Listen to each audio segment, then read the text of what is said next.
பாருங்க, ஒரு பையனும் ஒரு பொண்ணும் லவ் பண்றாங்க. அந்த பையன் வந்து டெலிவரி ஜாப் பாக்குறான். அந்த பொண்ணு வந்து பணக்கார பொண்ணு. அந்த பையன என்ன கேட்கறான்னு அந்த பொண்ணு, "நீ இந்த டெலிவரி ஜாப் பாக்குற, இது எப்போ விட்டுட்டு வருவ?" அப்படின்ட்டு கேட்கறதுக்கு, "எனக்கு ஒரு 3 மாசம் டைம் கொடு. இதெல்லாம் முடிச்சுட்டு நான் இன்டர்வியூ அட்டெண்ட் பண்ணியிருக்கேன். அந்த வேலை வந்தோனே நான் உன்ன கல்யாணம் பண்ணிக்கிறேன்" அப்படின்னு சொல்றா. அதுக்கு அந்த பொண்ணும், "சரி நீ 3 மாசம் கழிச்சு நீ என்ன கல்யாணம் பண்ணிக்கோ வா, நம்ம இப்ப கல்யாணம் பண்ணிக்கலாம்னு" அந்த பொண்ணும் கூப்பிட்டு போய் ஒரு கோயில்ல மாலை மாத்தி கல்யாணம் பண்ணிக்கிறாங்க.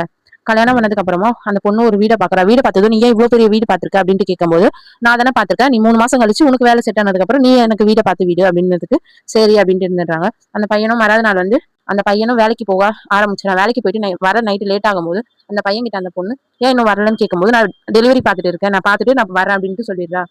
சரின்ட்டு அவளும் அவன் வரலையா அப்படின்ட்டு படுத்து தூங்கிறா. மறாவது நாள் ஆஃபீஸ்ல போய் இதை நினைச்சு ரொம்பவும் ஃபீல் பண்ணும்போது பக்கத்துல இருந்த அவங்க ஃப்ரெண்ட் வந்து, "என்ன ஆச்சு?" அப்படின்ட்டு கேட்கும்போது, "இந்த மாதிரி என் வீட்டுக்காருக்கு வேலை ஒழுங்காவே இல்ல. அவர் இந்த மாதிரி டெலிவரி ஜாப்க்கு போறாரு" அப்படின்னும் போது, "சரி நான் எனக்கு தெரிஞ்ச ஒரு இடத்துல வந்து வேலையை கேட்டு சொல்றேன்" அப்படின்ட்டு கேட்டுட்டு சொல்றாரு. அதுக்கப்புறம் வந்து இன்னைக்கு அவங்க லவ் ஆனிவர்சரினால கேக்க வாங்கிட்டு போறா அந்த பொண்ணு. கேக்க வாங்கிட்டு போயிட்டு கால் பண்ணும்போது அவனுக்கு காலே போகல. சரி அவன் வருவான் வருவான்னு வெயிட் பண்ணி பார்த்துட்டு அவன் வராதனால அந்த பொண்ணு படுத்தே தூங்கிட்டான்.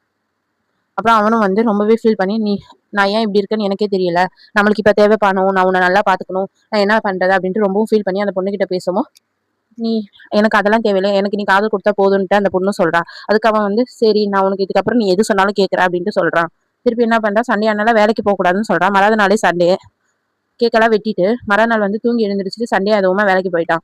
அந்த பொண்ணு ஃபோன் பண்ணும்போது ஃபோனையும் எடுக்காம ரொம்பவும் அந்த பொண்ண வந்து மனசு கஷ்டப்படுத்திட்டான். இதனால அந்த பொண்ணு ரொம்ப பயங்கரமா அழுகுது. அதுக்கப்புறம் வந்து அவன் மறாவது நாள் வேலைக்கு கிளம்பி போயிடுறான். வரும்போது வீட்டு பக்கத்துல ஏதோ ஒரு ஆர்டர் வரதுனால, சரி வரும்போது அந்த ஆர்டரை டெலிவரி பண்ணிட்டு வந்துடலாம் அப்படின்ட்டு வரும்போது, வீட்டுக்கு கிளம்பி வரும்போது வந்துட்டு இருக்கான். அப்ப வந்து இன்டர்வியூ அட்டெண்ட் பண்ணியிருந்த கம்பெனில இருந்து கால் பண்ணாங்க. கால் பண்ணி, "உங்களுக்கு இந்த மாரி ஜாப் வந்து இன்டர்வியூலாம் முடிஞ்சிருச்சு. நீங்க செலக்ட் ஆயிட்டீங்க" அப்படின்ட்டு சொல்றான். செலக்ட் ஆயிட்டீங்கன்னு சொல்லவும், சரி இந்த சந்தோஷமான விஷயத்த வந்து அவங்க வீட்டுக்காரர்கிட்ட சொல்லலான்னு அவங்க ஒய்ஃப் கிட்ட சொல்லலான்னு கால் பண்ணும்போது அவங்க ஒய்ஃபுக்கு கால் போகல. சரின்ட்டு டெலிவரி பண்ணலான்னு போய் அவங்களுக்கு கால் பண்ணி, "எங்க இருக்கீங்கன்னு?" கேட்கறேன். அதுக்கு நான் இங்க இருக்கேன்னு சொன்னதுக்கு, அவன் வீட்டு உள்ள இருந்தே ஆளுங்க வரான். அவன் வந்ததும், இவன் யாரு நம்ம வீட்டுல இருந்து வரான் அப்படின்ட்டு யோசிச்சுட்டு பாக்குறாங்க.